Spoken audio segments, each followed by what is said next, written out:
pas là le plus important pour toi? Tout le côté famille, je pense, qui est important en Égypte. Tout le côté, on va dire, euh, relation humaine, qui est fondamental en Égypte et qu'on ne retrouve pas forcément en France. Voilà, c'est un ensemble de choses que je retrouve aujourd'hui par mon séjour, que j'ai pu avoir comme intuition en étant plus jeune. Tu as pu t'intégrer facilement avec tes copains français qui ça Ah les oui, a pas oui. gênés de. Non, non, pas du tout. Non, non, non, non, non, non. J'étais français et puis comme je vous le dis, le côté égyptien, c'était le côté un petit peu plus différent, mais D'accord. sans difficulté vraiment. Et alors, est-ce que tu as pu rencontrer d'autres Égyptiens en France?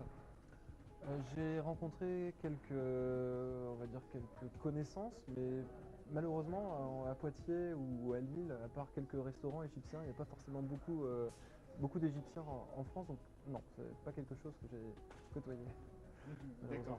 Ouais. Et la communauté égyptienne en France, peut-être tu n'as pas essayé tu n'as pas Non, cherché à voir. non, non, j'ai pas. Le papa n'était peut-être pas très intégré dans la communauté égyptienne de là-bas? Pourtant, il tenait une boutique d'artisanat égyptien, hein, donc c'était vraiment quelqu'un qui était rattaché à cette culture. Euh, mais bon, en France, on trouve d'abord quand même des gens du Maghreb, hein, du Maghreb, de l'Algérie, de la Ouais. Tunisie, tout ça. Donc, bon, moi j'étais un peu plus différent, pas forcément assimilé à la culture d'Afrique du Maghrébine, Nord, ouais. ouais, maghrébine.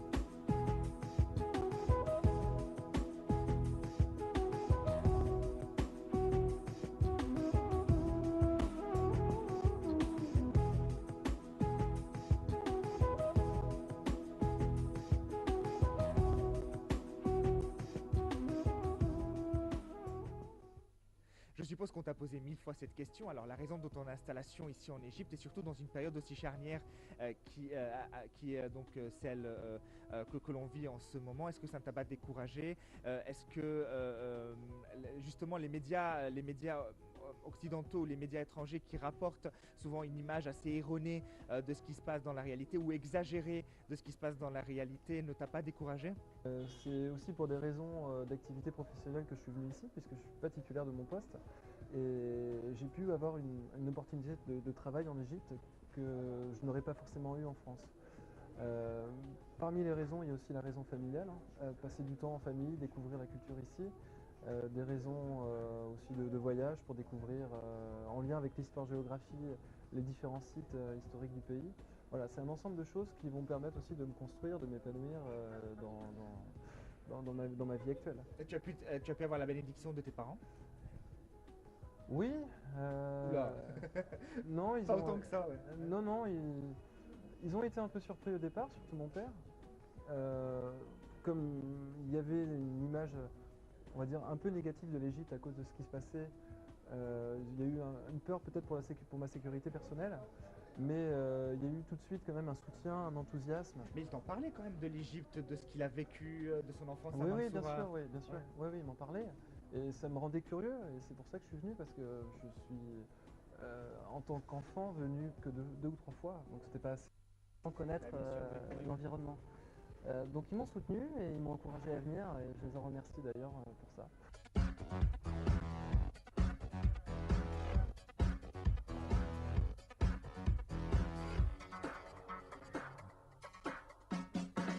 Pas remis en question, mais j'ai eu des doutes. C'est-à-dire, je me demandais un peu où j'allais, d'autant plus que l'information elle est véhiculée pas forcément de manière objective en France, donc on ne savait pas trop ce qui se passait finalement.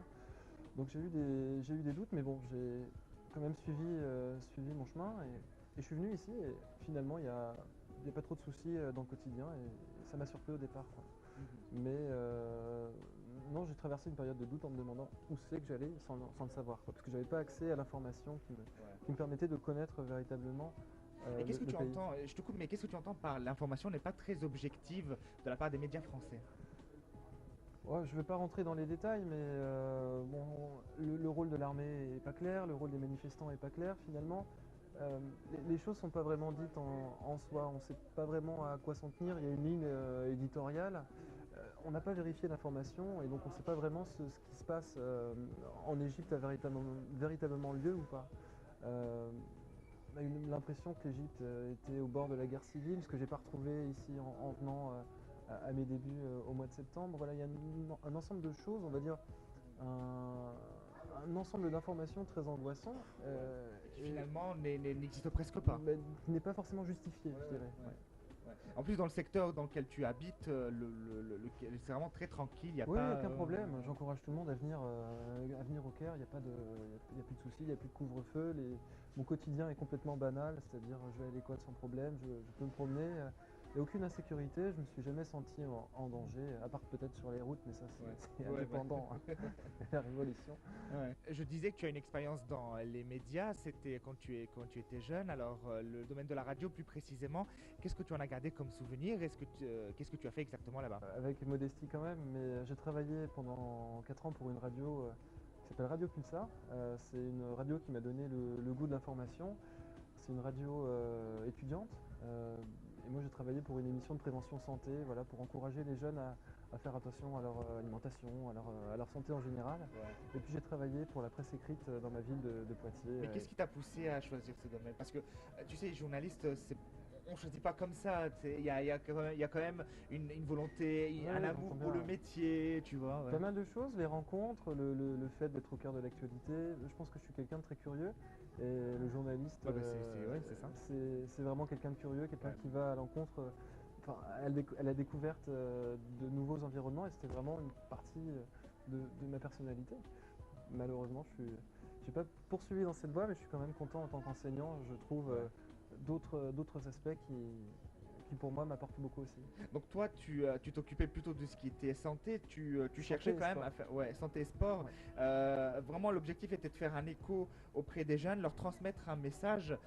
C'est quand même assez intéressant comme ligne éditoriale et comme Ouais. conception du journalisme. Est-ce que tu peux nous en dire davantage? Oui, donc en problème de santé, par exemple, tout ce qui est problème, on va dire, d'alcool, tout ce qui est problème comment dire, de sexualité, de problèmes psychologiques, etc.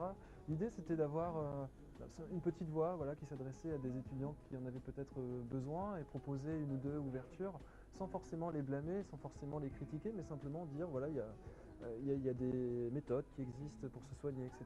Donc c'était vraiment de la prévention de jeune à jeune, voilà. Et donc on a pris la radio comme cet outil de communication, d'information. Et c'est une émission qui faisait 5000, 6000 auditeurs tous les jeudis, hein, puisque c'était une émission hebdomadaire. Donc, C'est passé sur Internet. comment? C'était sur Internet, c'est ça? Non, non, c'était sur le transistor, sur la D'accord, radio, sur ouais. les ondes locales en fait. Sur les c'est ondes ça? locales, C'est oui. quelle ville? Poitiers. Poitiers, La ville de d'accord. Poitiers, oui, oui. 95,9 ou 7. Et voilà, ça m'a vraiment donné le goût du micro, le goût de la rencontre. Et je garde un peu cette force pulsar dès qu'il s'agit de prendre des initiatives. Ouais. Et le micro de la radio quand même a une certaine aura sur son Ouais, le animateur, hein. casque, c'est vraiment un environnement à part. En plus, c'était un direct. Donc là aussi, il y a une adrénaline que j'ai pas retrouvée forcément ailleurs, mais qui est vraiment, ouais, à part, personnelle. Et c'était vraiment agréable. Ouais. Et d'autant que tu touches un sujet qui est assez intéressant, c'est le sport. Alors, dans quelle spécialité tu étais? En presse écrite, je couvrais en fait tous les événements sportifs du département et de la région. Donc c'était des sports aussi connus que le football, que d'autres plus originaux, plus originales comme le motoball. Je ne sais pas si vous D'accord. connaissez, Non. mais c'est un concept de football mais avec des motos. Et donc D'accord. ça se joue à 4 motos contre 4 motos. Des sports moins connus comme le curling, des choses comme ça. Donc Ouais.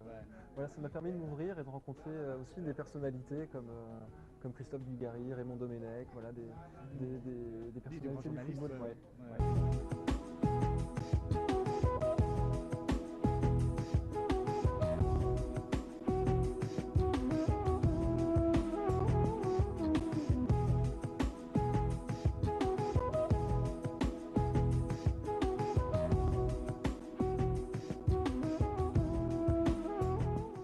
L'actualité, c'est un domaine qui te branche. Alors, est-ce que c'est par rapport au fait que tu sois professeur d'histoire géo ou ça a toujours été comme ça? Euh, bon, l'actualité construit l'histoire. Donc finalement, c'est quelque chose qui touche proprement à l'histoire-géographie. Ouais. Mais depuis toujours, j'en reviens aussi au concept de curiosité. J'étais curieux de savoir ce qui s'était passé aujourd'hui dans le monde. Alors j'ouvrais les informations, j'essayais de lire, d'essayer de comprendre un petit peu ce monde qui nous entoure. Donc finalement, l'actualité, ouais, c'est vraiment quelque chose d'important. C'est-à-dire que quand je passe une semaine sans avoir ouvert Internet ou avoir lu un journal, ça me manque beaucoup. Ouais. Ouais. La dernière question que j'ai envie de te poser, Ellie, c'est bien sûr ce que tu envisages de faire pour la suite. Je suis ouvert à toute opportunité. J'aime beaucoup les voyages. Je me plais beaucoup ici. Donc finalement, je ferai un point, je pense, au mois de juin et je déciderai à ce moment-là quelle suite à donner. Mais j'aimerais vraiment continuer ici en Égypte parce que j'ai pas fini de découvrir ce pays et j'ai C'est pas juste fini. pour la découverte ou tu veux vraiment t'installer? Pour l'instant, je suis dans une démarche de découverte. J'apprends l'arabe par exemple et ça serait pour moi bon, un peu dommage de partir alors que j'ai juste commencé. Et finalement, je me sens quand même bien ici. On verra en fonction des opportunités. Je me laisse toutes les libertés possibles, mais j'aime vraiment ce pays et ce que je fais ici. Alors Ellie Sabri, professeur d'histoire géo, merci d'avoir été avec nous ce soir. Merci beaucoup.